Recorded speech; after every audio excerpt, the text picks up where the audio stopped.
Hello everybody, this is Mangedeshwal. Welcome to dear IAS approach family. तो दोस्तों कैसे हैं आप सब? आई होप आप सब बढ़िया होंगे। तो दोस्तों अब आ चुके हैं अपने 9th क्लास के अंदर और 6, 7 क्लास को कंप्लीट कर लिया पॉलिटी की, और अब आ चुके हैं यहाँ पर 8 भी कंप्लीट कर ली एंड देन आ चुके हैं अपने 9 क्लास के अंदर। 9 क्लास के अंदर यहाँ पर फर्स्ट चैप्टर की अपनी शुरुआत करेंगे। फर्स्ट चैप्टर देखो यहाँ पर कौन सा है। फर्स्ट चैप्टर है लोकतंत्र क्या और लोकतंत्र क्यों, यानी कि what is democracy and why democracy.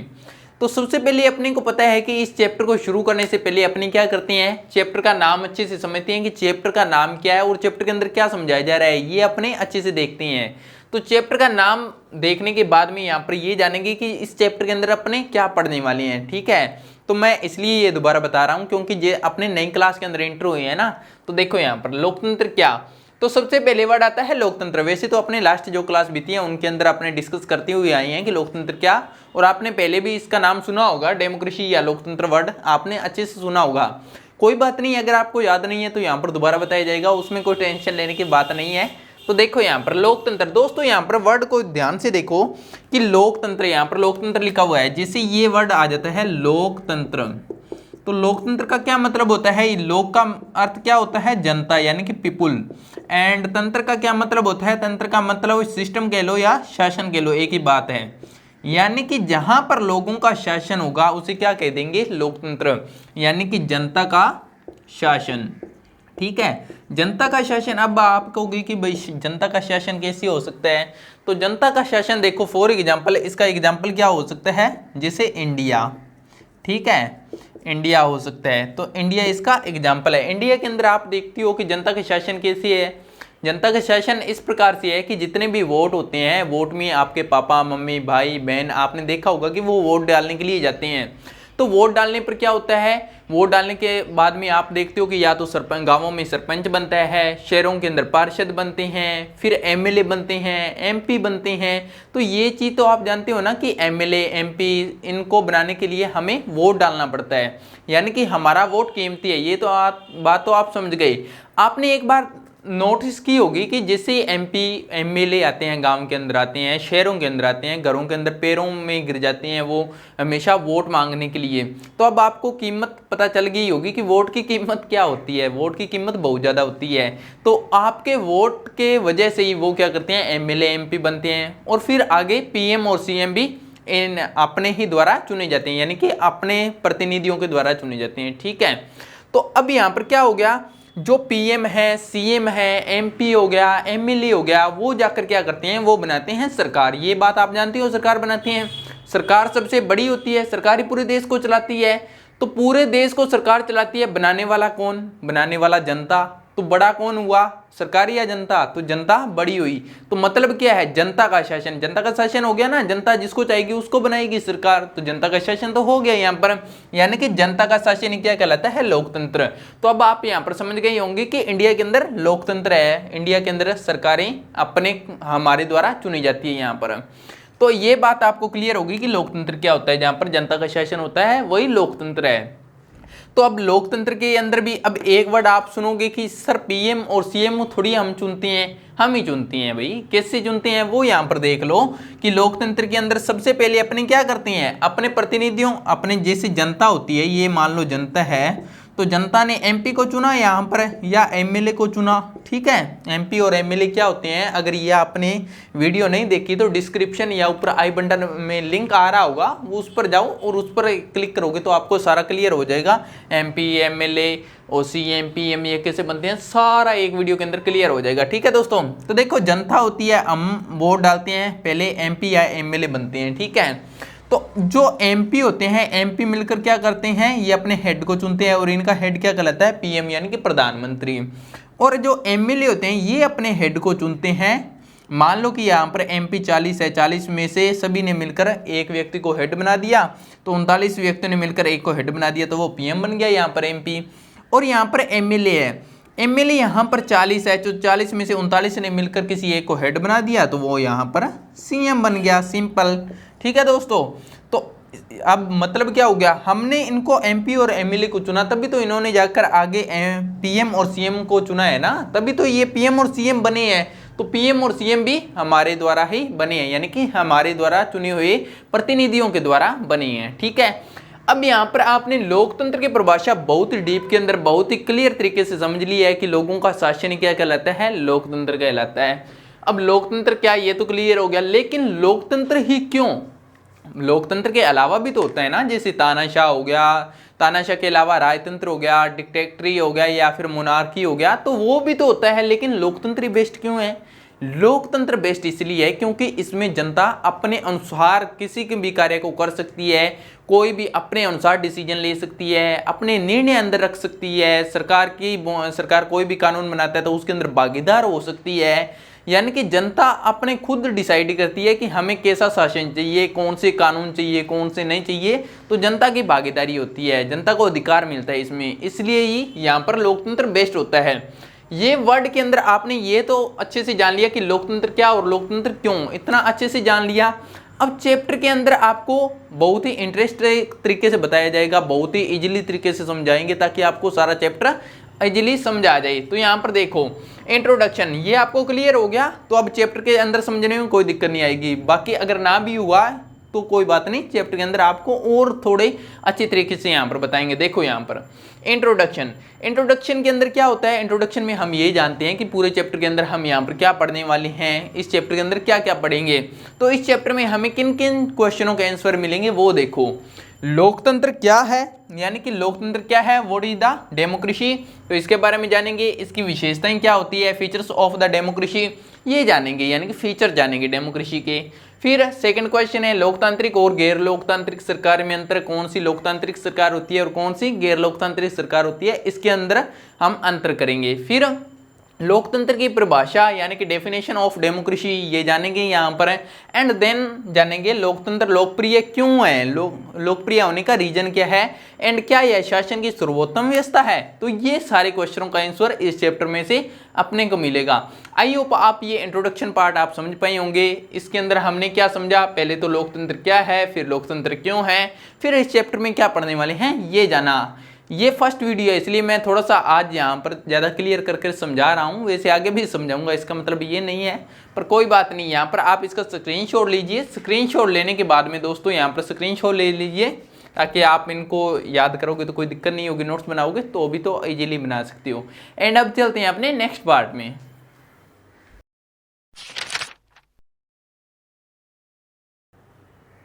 तो दोस्तों अब यहाँ पर आगे देखते हैं, आगे देखो यहाँ पर लोकतंत्र, आगे है लोकतंत्र डेमोक्रेसी। तो लोकतंत्र के बारे में अपने पहले भी जान चुके हैं कि लोकतंत्र क्या होता है, बट थोड़ा सा और एक्स्ट्रा जानते हैं यहाँ पर कि लोकतंत्र की उत्पत्ति कैसी हुई है। तो देखो यहाँ पर लोकतंत्र होता है लोगों का शासन, ये अपने को पता है, आपको भी पता है, ठीक है, लोकतंत्र लोगों का शासन होता है। तो डेमोक्रेसी जो वर्ड है ये डेमोक्रेशिया वर्ड से बना है जो कि एक यूनानी वर्ड है, यूनानी वर्ड है। तो इसके अंदर यूनानी वर्ड है, दो वर्डों से अब डेमोक्रेशिया, डेमोक्रेशिया को भी यहाँ पर डेमोक्रेशिया है जो इसको भी संधि विच्छेद, आपने बचपन में संधि विच्छेद किया होगा ना, तो संधि विच्छेद करते हैं इसको डेमोस प्लस क्रेशिया। तो देखो डिमोस का अर्थ होता है यहाँ पर लोग और क्रेशिया का अर्थ होता है शासन, यानी कि लोगों का शासन क्या है, डेमोक्रेसी यानी कि लोकतंत्र है। समझ गए आप, इसके अंदर कोई रॉकेट साइंस तो है नहीं जो आपको समझ में नहीं आएगी, ठीक है। तो अब इसके अंदर एक बात ये आती है कि आप ये पूछ सकते हो कि सर यूनान कहाँ पर है, यूनानी शब्द तो है पर यूनान कहाँ पर है। तो यूनान देखो भाई, आपको एशिया का पता होगा ना, जैसे फॉर एग्जांपल मान लो कि ये एशिया है, ठीक है, 7 कॉन्टिनेंट है इंडिया के, अपने पूरे विश्व के अंदर 7 महाद्वीप है, ये तो आपको पता है।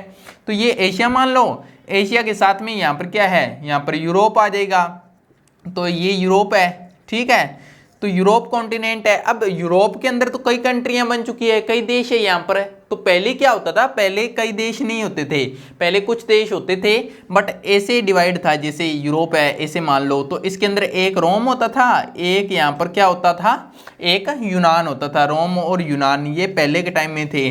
तो अब इनका क्या हुआ है, अब इनकी कंट्रियां बन चुकी है ऐसे ऐसे, अब ये नाम विलुप्त हो गए, अब आपको देखने को नहीं मिलेगा यूरोप में यूनान। तो यूनान क्या था, यहाँ पर यूरोप के अंदर ही था, तो यूनानी शब्द है, ठीक है। अब आगे देखो यहाँ पर अब्राहम लिंकन, अब्राहम लिंकन एक बहुत ही बड़े विद्वान हुए हैं, कवि थे, बहुत ही बड़े विद्वान हैं। तो इन्होंने एक डेफिनेशन दी, ये पॉलिटिकल साइंस से रिलेटेड है, पॉलिटिकल के विख्याता है अब्राहम लिंकन। तो इन्होंने एक परिभाषा दी थी पॉलिटिकल साइंस के बारे में, यानी कि डेमोक्रेसी के अंदर, डेमोक्रेसी के ऊपर। तो बहुत ही प्रचलित, बहुत ही सिंपल और बहुत ही अच्छी डेफिनेशन है, ये हमेशा आपको याद रहनी चाहिए। चाहे आप 6वीं क्लास में हो, चाहे 12वीं में हो, चाहे आप इंटरव्यू दे रहे हो, कहीं पर भी दे रहे हो, तो कहीं पर भी आपसे अगर पूछ ले कि व्हाट इज द डेमोक्रेसी, यानी कि लोकतंत्र क्या है, तो आप ये डेफिनेशन दे सकते हो। बहुत ही अच्छी डेफिनेशन है। देखो, जनता का, जनता के लिए, जनता द्वारा चुना गया शासन। देखो कि यहां पर शासन किसका होता है, जनता का। आगे किसके लिए होता है, जनता के लिए ही होता है। और चुना किसके द्वारा जाता है, वोट देकर, जनता के द्वारा ही चुना जाता है। तो यहाँ पर यह परिभाषा एकदम बेस्ट, सबसे अच्छी है। ठीक है, जनता का, जनता के लिए, जनता द्वारा चुना गया शासन क्या होता है, लोकतंत्र। ये आप समझ गई। एंड देन आगे देखो, यहाँ पर सरल परिभाषा। सरल परिभाषा का मतलब है कि एक सिंपल सी परिभाषा, अगर लोकतंत्र की कोई पूछे तो क्या कह देंगे कि लोकतंत्र शासन का एक ऐसा रूप है जिसमें शासकों का चुनाव लोग करते हैं। ठीक है, शासक कौन होते हैं, जैसे पीएम, सीएम, ये शासक होते हैं, इनका चुनाव कौन करते हैं, लोग करते हैं यहाँ पर। तो लोकतंत्र शासन का एक ऐसा रूप है जिसमें शासकों का चुनाव लोग करते हैं। आई होप आपको ये समझ में आ गया होगा, इसके अंदर कोई किंतु परंतु नहीं होगा, ना समझ में आया हो। अब्राहम लिंकन की परिभाषा लोकतंत्र समझ गए होंगे, वर्ड की उत्पत्ति कैसी हुई है, सरल परिभाषा समझ गए होंगे। अब आप इसका क्या करो, स्क्रीनशॉट ले लो, ताकि आप नोट्स बनाओगे तो इजीली बना सकोगे। तो दोस्तों अब चलते हैं अपने नेक्स्ट पार्ट में।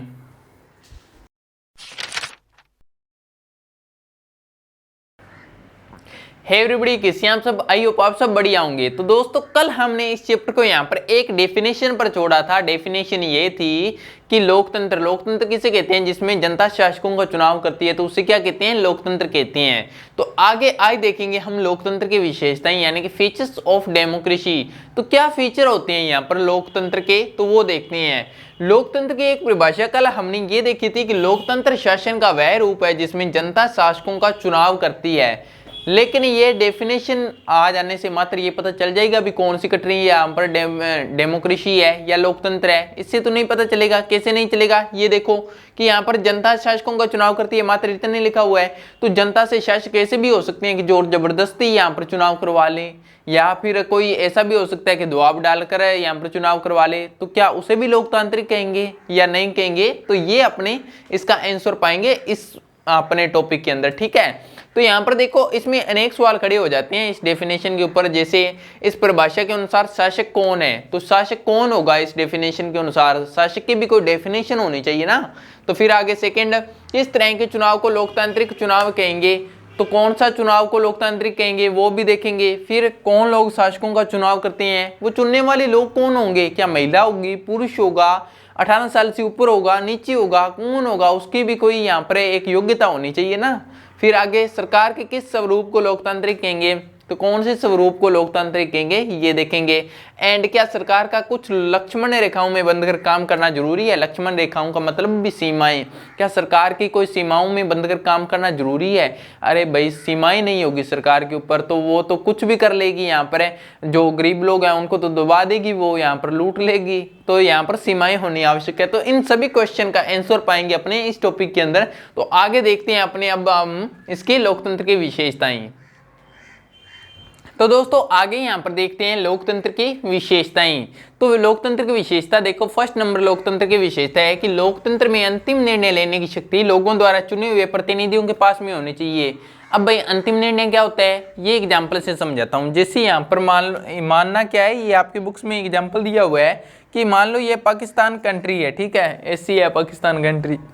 तो यहाँ पर क्या हुआ था, परवेज मुशर्रफ, ये नाम आप भले याद रखो चाहे ना रखो कोई बात नहीं है इसमें, पर आपको एग्जाम्पल के तौर पर मैं आपको समझा रहा हूँ कि परवेज मुशर्रफ नाम का एक व्यक्ति था जिसने 1999 के अंदर क्या किया था, पाकिस्तान की कुर्सी पर यहाँ पर कब्जा कर लिया, पाकिस्तान की सेना को तख्ता पलट कर दिया इसने, पाकिस्तान की सरकार को यहाँ पर तख्ता पलट करके ये क्या बन गया, ये बन गया भाई राष्ट्रपति। ठीक है, यहाँ का और राष्ट्रपति भी ऐसा वैसा नहीं, इसने सारी शक्ति अपने हाथों में ले ली, सारी शक्ति यानी कि पूरा कंट्रोल इसके हाथों में हो गया, परवेज मुशर्रफ के हाथों में। सरकार को तो तख्ता पलट कर दिया इसने, इसके पास में इतनी पावर थी कि सरकार को यहाँ पर हिला दी कुर्सी को और कब्जा कर लिया राष्ट्रपति की सीट पर, राष्ट्रपति बन गया।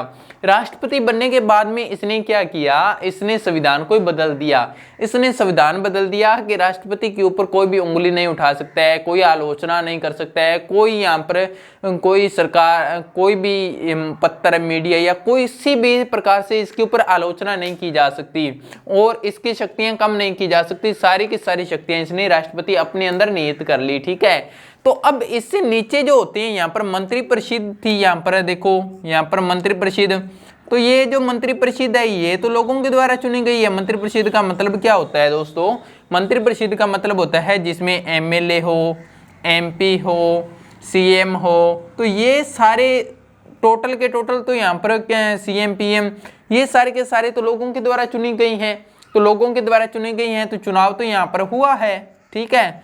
तो आपने डेफिनेशन तो यही पढ़ी थी ना कि जिसमें चुनाव लोगों के द्वारा किया जाता है तो वो लोकतंत्र कंट्री होती है। पर यहाँ पर देखो चुनाव भी लोगों के द्वारा हुए हैं, लोगों के द्वारा चुनाव हुए हैं, एमएलए, एमपी, सीएम सब कुछ यहाँ पर किससे बने हैं, लोगों के द्वारा बने हैं। लेकिन इन सभी के निर्णय तभी मान्य होंगे जब ये ऊपर वाला लेगा, राष्ट्रपति, यानी कि सबसे ज्यादा पावर किसमें है, राष्ट्रपति के। तो ये जो राष्ट्रपति अंतिम बंदा है ये तो लोगों के द्वारा नहीं चुना गया है, ये लोगों के द्वारा नहीं चुना गया है। तो यही तो डेफिनेशन कह रही है कि अंतिम निर्णय लेने की शक्ति लोगों द्वारा चुने हुए प्रतिनिधियों के पास में होनी चाहिए। अब अगर अंतिम निर्णय ये लोग ले पाते तब मानते भी हाँ डेमोक्रेसी है, लेकिन अंतिम निर्णय यहाँ पर राष्ट्रपति ले रहा है, तो राष्ट्रपति तो लोगों के द्वारा नहीं चुना हुआ है, तो सबसे ज्यादा पावर भी इसी की है। तो ये डेफिनेशन आई होप आप समझ गए होंगे कि अंतिम निर्णय लेने की शक्ति जब यहाँ पर लोगों के द्वारा चुने हुए प्रतिनिधियों के पास में होगी तब उसे कहेंगे लोकतंत्र। एक डेफिनेशन यहाँ पर एक विशेषता समझ गए, फीचर। एंड सेकंड देखो, लोकतंत्र निष्पक्ष और स्वतंत्र चुनावों पर आधारित होना चाहिए ताकि सत्ता में बैठे लोगों के लिए जीत हार के समान अवसर हो।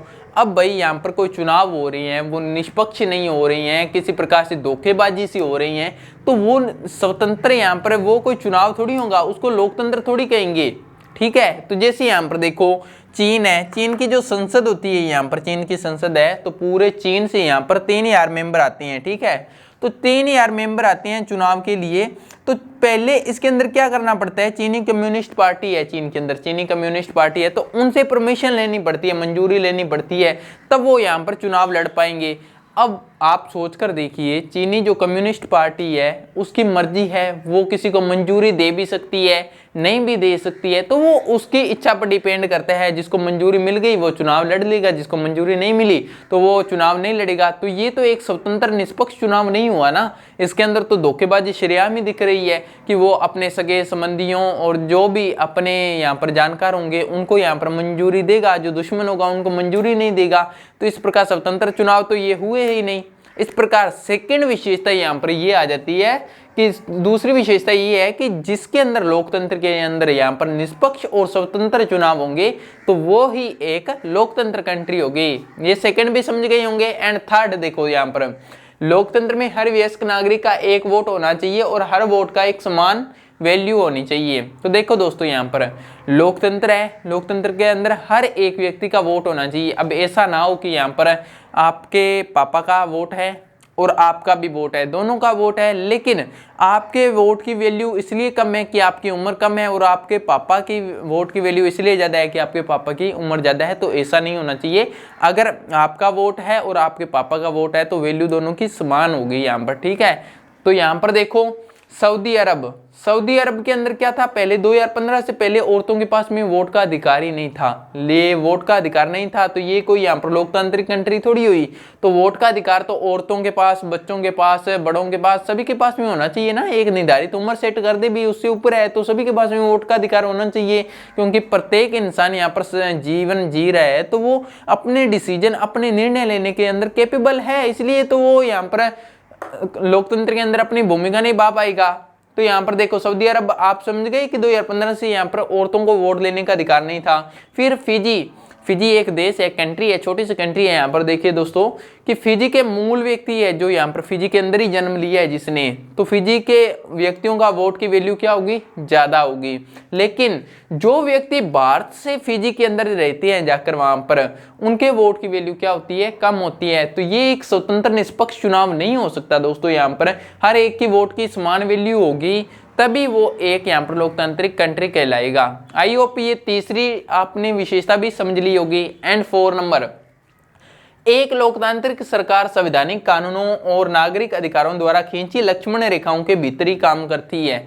अब कहोगे कि सर ये लक्ष्मण रेखा क्या होती है? लक्ष्मण रेखा देखो दोस्तों, कोई भी सरकार है, फॉर एग्जाम्पल आप मान लो कि यहाँ पर कोई सरकार है, ठीक है, ये मान लो कि यहाँ पर कोई XYZ सरकार है, तो इस सरकार ने यहाँ पर किया है, ये लोगों को भी बहुत पसंद है, लोग भी इसको बहुत पसंद करते हैं। लेकिन इसने क्या किया है, इसने सारी शक्ति अपने हाथों में ले ली, ठीक है, सारी शक्ति अपने हाथों में ले ली। शक्ति लेने के बाद में विपक्ष को यहाँ पर दबाती है, ठीक है, जो भी होती है। फिर दबाने के पश्चात में पत्र पत्रिकाओं पर रोक लगा दी इसने, समाचारों पर, ठीक है, पत्र पत्रिकाओं पर रोक लगा दी मतलब। और फिर कोई भी इसकी आलोचना नहीं कर सकता है। लोगों पर ये यहाँ पर है, लोगों के लिए कोई योजना नहीं ला रही है। तो अब ऐसी सरकार का मुझे ये बताओ क्या करोगे, बताओ।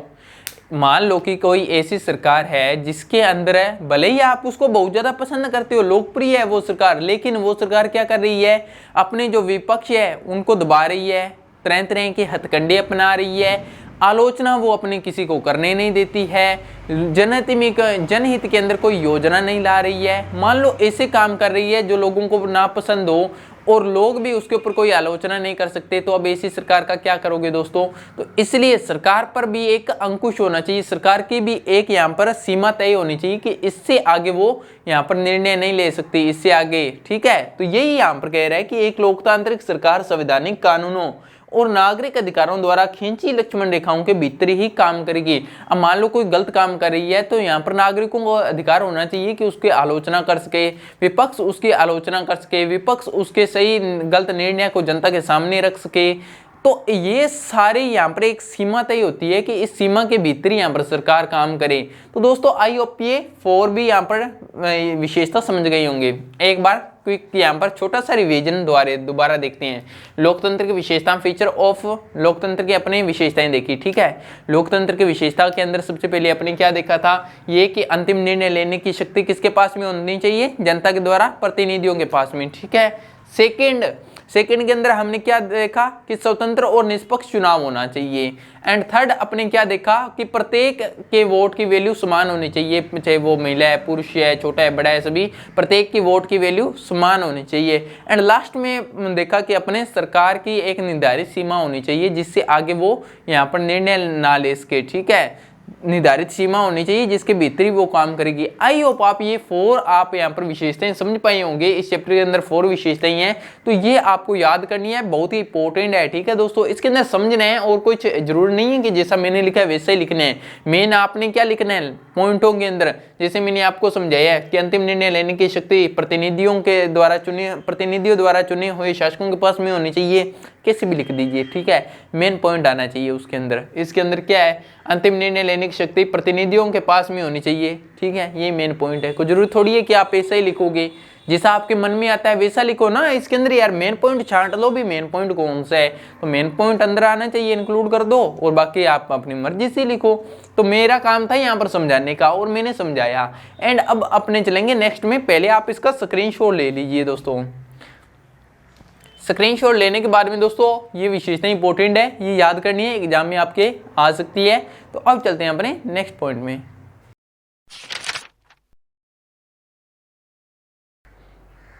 तो दोस्तों अब तक हमने यहाँ पर लोकतंत्र की डेफिनेशन जान ली है, लोकतंत्र की विशेषताएं जान ली है। तो अब यहाँ पर जानते हैं कि लोकतंत्र ही क्यों, वाई डेमोक्रेसी, लोकतंत्र के अंदर ऐसा क्या है कि लोकतंत्र को ही अपनाना चाहिए, तानाशाह क्यों नहीं, राजतंत्र क्यों नहीं, अकेला लोकतंत्र ही क्यों। तो इसके अंदर यहाँ पर जानते हैं। तो इसका एक सिंपल सा एक एग्जाम्पल देता हूँ दोस्तों, इसके माध्यम से आप यहाँ पर समझ जाएंगे। देखिए यहाँ पर चीन के अंदर एक अकाल पड़ा था 1958 से ये 61 के बीच के अंदर अकाल पड़ा था। ठीक है, इस अकाल के अंदर बहुत से लोगों की मृत्यु हो गई थी। तो बहुत से लोगों की मृत्यु हो गई, इसका कारण क्या था कि सरकार की कोई आलोचना नहीं कर सकता था। ठीक है, क्या मतलब, सरकार की कोई आलोचना नहीं कर सकता था। लेकिन उस समय ये मत भूलिए कि चीन और भारत कोई दूर है, यहाँ पर काफी ज्यादा डिस्टेंस है इनके बीच में, पास में ही है। तो काल अगर चीन में पड़ा था तो असर यहाँ पर भारत में भी होगा, ये आपको ही पता है। भारत में भी असर पड़ा था, भारत के अंदर भी वो लोग बचे नहीं रहे थे इससे, लेकिन भारत के अंदर ज्यादातर लोग सुरक्षित रहे थे। रीजन क्या था इसका?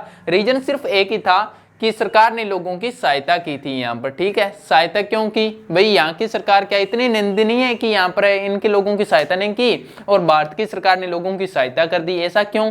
क्योंकि भारत के अंदर क्या है, विपक्ष पार्टी जिंदाबाद थी। यहाँ पर भारत के अंदर क्या था, विपक्ष थी, जो यहाँ पर विपक्ष आलोचना कर सकती थी।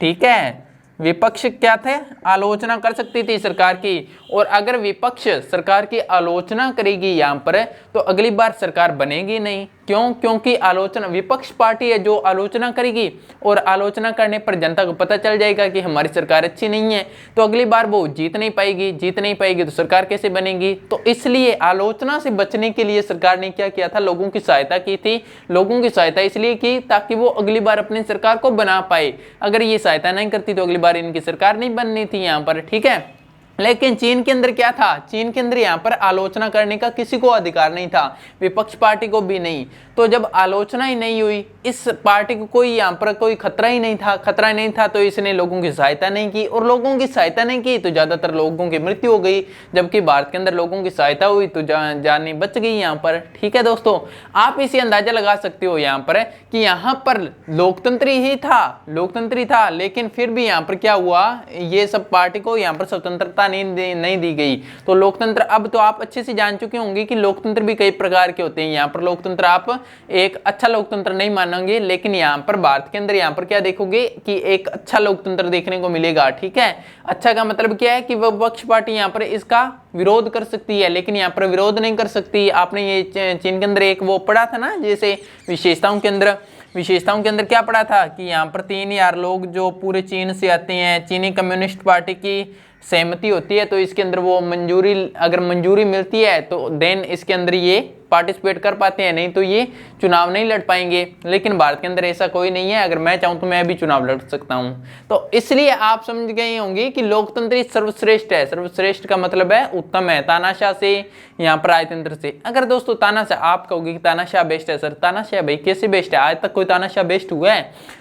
किसी एक व्यक्ति के हाथों में ताकत आ जाने से वो तो यहाँ पर अपने फैमिली के बारे में सोचेगा, अपने बारे में सोचेगा, वो क्यों करेगा दूसरों की सहायता? ठीक है, फिर राजतंत्र भी सेम तानाशाह की तरह ही हो गया। राजतंत्र के अंदर ही ऐसा ही होता है, कोई जरूरी थोड़ी है कि हमेशा अच्छा शासक ही होगा, बुरा भी हो सकता है। लेकिन लोकतंत्र के अंदर हमेशा जैसा जनता चाहेगी वैसा ही शासक बनेगा, इसलिए लोकतंत्र ही बेस्ट है। तो इस पार्ट के अंदर आप ये तो समझ गए होंगे कि लोकतंत्र बेस्ट है। अब लोकतंत्र के पक्ष, यहाँ पर एक पक्ष और विपक्ष के बारे में भी जानेंगे कि इसकी कमियां क्या है और इसके लाभ क्या है, वो भी अपने जानेंगे। तो सबसे पहले आप इसका स्क्रीनशॉट ले लीजिए दोस्तों। इसमें कोई याद करने की आपको जरूरत नहीं है, आपको कोई याद नहीं करना है, बस आपको समझना है इस चैप्टर को। मैं आपको याद कराने के लिए तो कोई कह ही नहीं रहा हूँ, यहाँ पर मैं आपको समझा रहा हूँ कि कैसे आपको ये समझना है। तो आप समझ लीजिए बस इसको, या तो आप बुक से भी कर लोगे, इसमें कौन सा है, आपको समझना है बस। तो चलते हैं नेक्स्ट पार्ट में।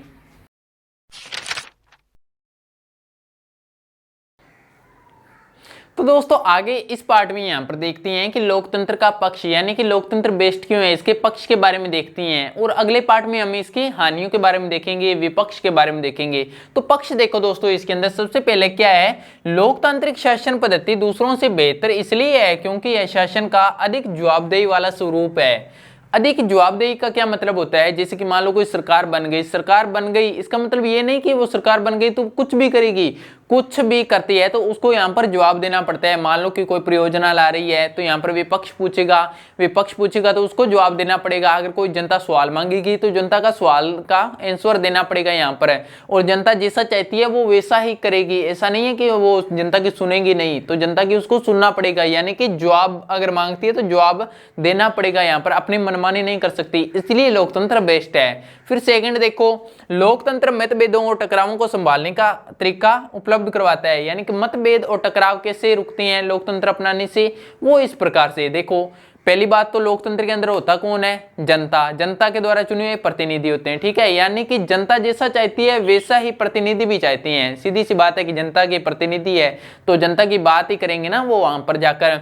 अब जनता की बात करते हैं तो आपस में बहुत सारे लोग होते हैं, उनके बीच में बहुत ज्यादा डिस्कस होती है, बहुत डिस्कस होती है, तभी तो कहते हैं ना कि इंसाफ में बहुत देरी लग जाती है। बहुत देरी तो लगती है, पर दोस्तों वहां पर जो भी मतभेद होते हैं या कोई भी टकराव वगैरह होने की स्थिति होती है वो खत्म हो जाती है। क्यों? क्योंकि जो भी कानून बनेगा वो अच्छा बनेगा। अगर कोई बुरा तो वैसे नहीं बन सकता है, क्योंकि यहाँ पर इतने सारे लोग होंगे, पक्ष के होंगे विपक्ष के होंगे। अगर पक्ष का कोई गलत कानून बना रहा है तो विपक्ष वाला उसको रोकेगा यहाँ पर, तो गलत कानून बनाने की तो कोई सवाल ही पैदा नहीं होता, यहाँ पर गलत तो बन ही नहीं सकता है। तो इससे क्या होता है, मतभेद और टकराव भी रुक जाते हैं। क्यों? क्योंकि कानून अच्छे होंगे, जो भी नीतियां आएंगी वो अच्छी होगी, तो मतभेद और टकराव नहीं होते हैं। फिर आगे, लोकतंत्र में कोई स्थायी विजेता नहीं होता और ना ही कोई स्थायी रूप से पराजित होता है। अब भाई मान लो कोई सरकार आपको ये कह दे कि मैं तो बन चुकी हूं, अब मैं जैसा चाहूंगी वैसा ही करूंगी, तो वो उसकी गलतफहमी होगी। क्यों गलतफहमी होगी? देखो यहाँ पर अस्थायी विजेता नहीं होता।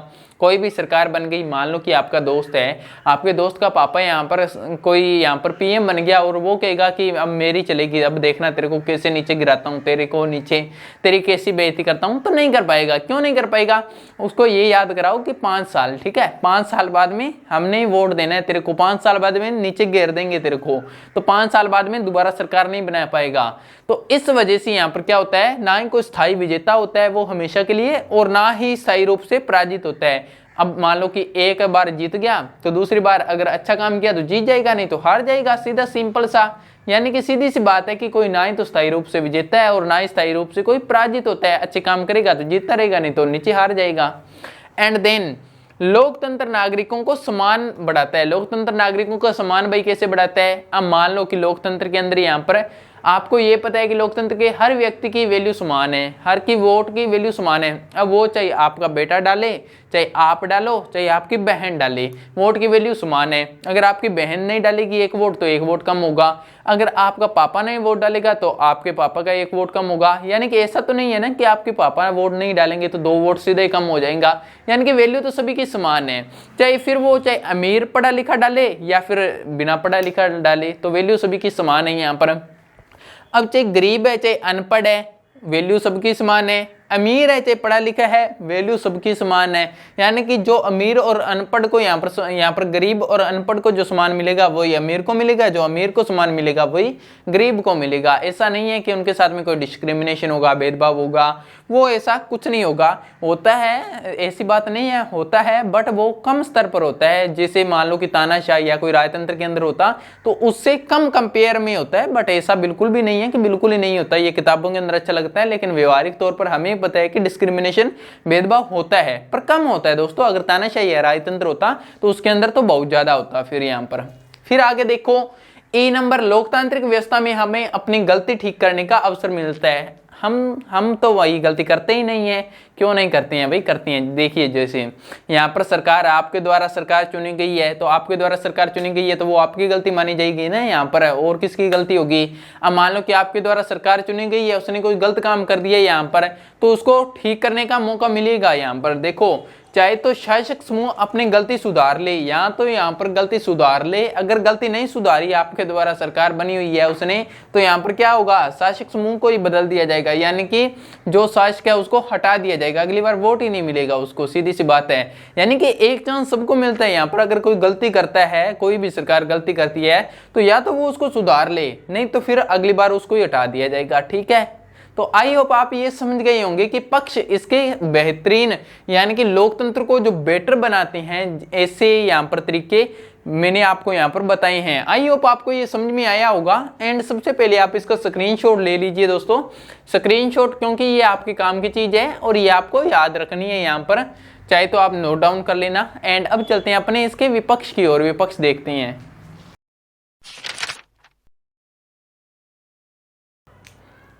तो दोस्तों यहाँ पर आगे देखते हैं लोकतंत्र के विपक्ष, यानी कि इसकी हानियां या फिर विपक्ष क्या है लोकतंत्र का। तो देखिए दोस्तों, लोकतंत्र में नेता बदलते रहते हैं, इससे अस्थिरता पैदा होती है। लोकतंत्र के अंदर क्या होता है, 5 साल बाद में दूसरा नेता, 5 साल बाद में फिर दूसरा नेता। इससे क्या होता है, अब मान लो कि कोई एक नेता ने यहाँ पर काम किया तो दूसरा नेता आकर उसको चेंज करने की कोशिश करेगा, वो फिर देश यहाँ पर 2-3 साल पीछे चला जाएगा, फिर नया नेता आएगा, फिर जो पॉलिसी है उसको चेंज करेगा, तो इससे यहाँ पर बैक चला जाता है कोई भी कंट्री है तो। अब मान लो कि यहाँ पर सोच के देखिए, इमेजिनेशन करिए कि अगर कोई एक नेता हो, जैसे कि मान लो पहले प्रधानमंत्री था, तो पहले प्रधानमंत्री नरेंद्र मोदी थे, तो पहले जो उसने नीतियां लागू की, बाद में प्रधानमंत्री वही बन गए, तो उसने नीतियां चेंज नहीं की, वही आगे चलने दी और नीतियां बनाते गया।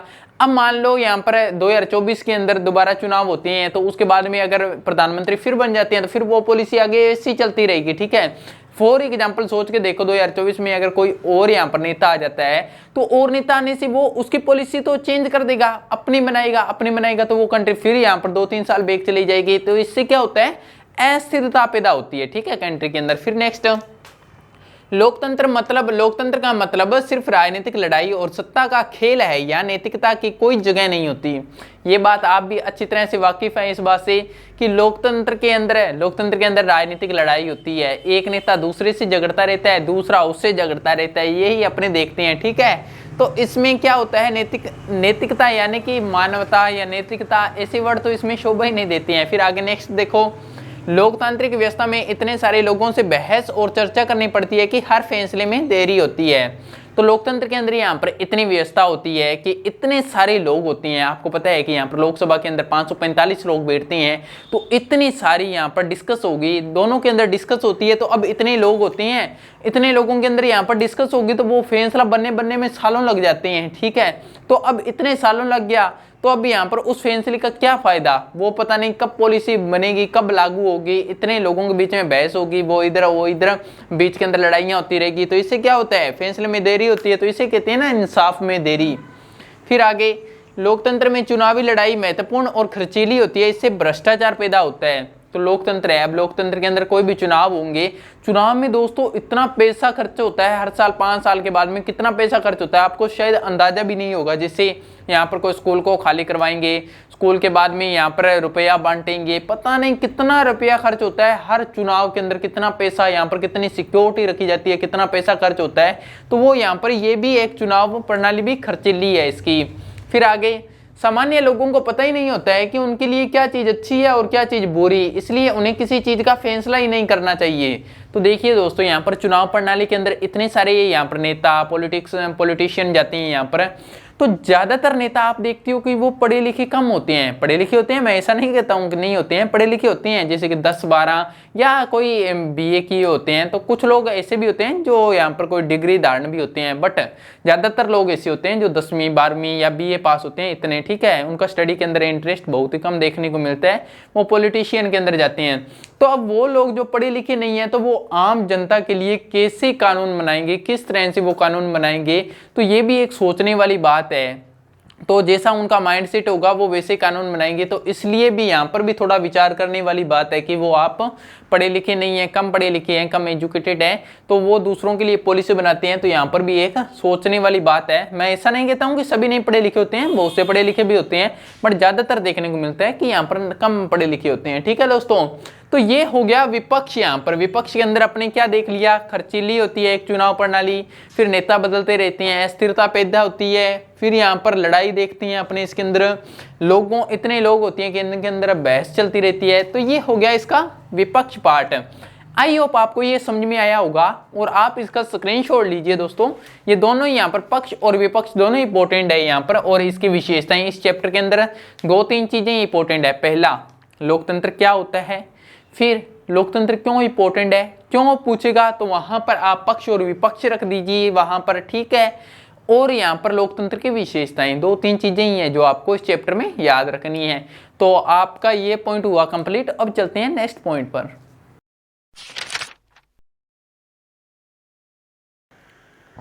तो दोस्तों आगे यहाँ पर देखते हैं निष्कर्ष, कंक्लूजन। इस पूरे चैप्टर का निष्कर्ष क्या निकलता है, निचोड़ क्या निकलता है, वो देखते हैं। यहाँ पर देखिए, आज ज्यादातर देशों में क्या है, लोकतांत्रिक शासन व्यवस्था। लोकतांत्रिक शासन व्यवस्था क्यों है, क्योंकि लोकतांत्रिक शासन व्यवस्था दूसरी व्यवस्थाओं से अच्छी है। क्यों अच्छी है? क्योंकि इसके अंदर भाई जो भी शासक होता है उससे जनता सवाल पूछ सकती है, जो भी नीतियां बनती है उसके अंदर भागीदार ले सकती है, पार्टिसिपेट कर सकती है। तो इसलिए लोकतांत्रिक व्यवस्था अच्छी है। सभी देश लोकतांत्रिक व्यवस्था को अपना रहे हैं धीरे धीरे। चुने गए प्रतिनिधियों के माध्यम से शासन करना। अब मान लो कि यहाँ पर जो भी लोग होते हैं वो भी शासन करते हैं। लोग शासन किससे करते हैं? वो अपने प्रतिनिधियों को भेजते हैं चुनकर। जैसे कि मान लो हमने प्रतिनिधि चुना, हमारा प्रतिनिधि कौन होगा? जैसे एमपी, एमएलए, तो कौन चुनता है? उनको हम चुनते हैं और वो आगे जाकर सरकार बनाते हैं। सरकार का मतलब वो सीएम या पीएम को चुनते हैं, ठीक है। तो फिर आगे देखो, कोई भी लोकतांत्रिक देश आदर्श नहीं हो सकता। दोस्तों आदर्श का मतलब क्या होता है यहाँ पर? कि सभी अच्छाइयां नहीं हो सकती है कोई भी देश के अंदर, चाहे वो लोकतांत्रिक हो, चाहे तानाशाह हो, चाहे राजतंत्र हो। राजतंत्र और तानाशाह तो एक अलग साइड में ही छोड़ दो, क्योंकि वो तो बुराइयों से भरा हुआ है, ठीक है। लेकिन लोकतंत्र है, लोकतंत्र भी कोई भी है, चाहे उसमें सारी अच्छाइयां तो नहीं हो सकती। अब आप कहोगे कोई एक ऐसा इंसान जिसके अंदर सारी अच्छाइयां मिल जाए, तो पॉसिबल नहीं है, यहाँ पर नहीं मिलेगी, ठीक है। लेकिन लोकतंत्र अन्य व्यवस्थाओं से बेहतर है। अन्य का मतलब क्या हो गया? जैसे राजतंत्र है, तानाशाह है, तो इनसे अच्छा है। राजतंत्र के अंदर भी ये बुराइयां हैं, तानाशाह में बुराइयां हैं, लोकतंत्र उनसे अच्छा है। लोकतंत्र में बुराइयां जरूर है, ऐसी बात नहीं है कि लोकतंत्र में बुराइयां नहीं है। बुराइयां का मतलब कैसी है? नेता आपस में झगड़ते रहते हैं, खर्चीली पद्धति होती है, कोई भी निर्णय लेने में बहुत ज्यादा टाइम लग जाता है। तो बुराइयां तो इसमें भी है, बट ये दूसरी शासन व्यवस्थाओं से अच्छा है। तो दोस्तों आई होप आपको ये समझ में आया होगा कंक्लूजन इस पूरे चैप्टर का, और चैप्टर आई होप आपको पूरा पसंद आया होगा, समझ में आया होगा। दोस्तों मेरा उद्देश्य रहता है आपको समझाने का, आपको सारा का सारा चैप्टर समझ में आ जाए। और यहाँ से आप अगर समझ सकते हो, इन शॉर्ट से मैं यहाँ पर शॉर्ट लिखने की कोशिश करता हूँ, अगर आप समझ सकते हो तो बहुत बहुत ही ज्यादा बेस्ट बढ़िया है दोस्तों, क्योंकि इसके अंदर ये बहुत ही शॉर्ट में लिखा हुआ है, पूरा चैप्टर आपको याद हो जाता है इनसे। और साथ में अगर रिवीजन करना हो तो बड़ी ही क्विकली यहाँ पर रिवीजन कर सकते हो इससे। अगर ये चीज आप सीख गए तो आगे बहुत ही ज्यादा हेल्प करेगी आपके ये। अगर इतना सीखने के बाद में मेरा उद्देश्य होता है आपको समझाना। यहाँ पर अगर आप समझ पाते हो तो नीचे यहाँ पर कमेंट बॉक्स के अंदर मुझे कमेंट करना मत भूलिएगा। अगर आपको ये पूरा चैप्टर समझ में आ गया, अगर पढ़ाने के अंदर कोई दिक्कत लग रही हो तो वो भी मुझे बताइएगा। अगर क्या चीज़ हमें यहाँ पर आपको समझ में नहीं आई है, कोई भी आपका डाउट हो, क्वेश्चन हो, यहाँ पर नीचे कमेंट बॉक्स में डाल दीजिएगा, ताकि मेरे को पता चले दोस्तों आपको कैसे भी क्या चीज़ आपको अच्छी लगती है, क्या चीज़ इसके अंदर बदलाव करना चाहिए, या कौन सी चीज़ अच्छी है। तो मैं उसके अंदर आपके यहाँ पर जो भी हुआ, मेरे से पॉसिबल हुआ, मैं करने के प्रयास करूँगा भी, आपको हर एक चीज़ समझाने की कोशिश करूँ। अगर कोई और चीज़ ऐड करनी पड़ी तो वो भी साथ में ऐड करूँगा। आई होप आपको ये समझ में आ गया होगा। अब चलते हैं अपने नेक्स्ट चैप्टर के अंदर, मिलेंगे नेक्स्ट चैप्टर में। Bye bye, take care, see you again.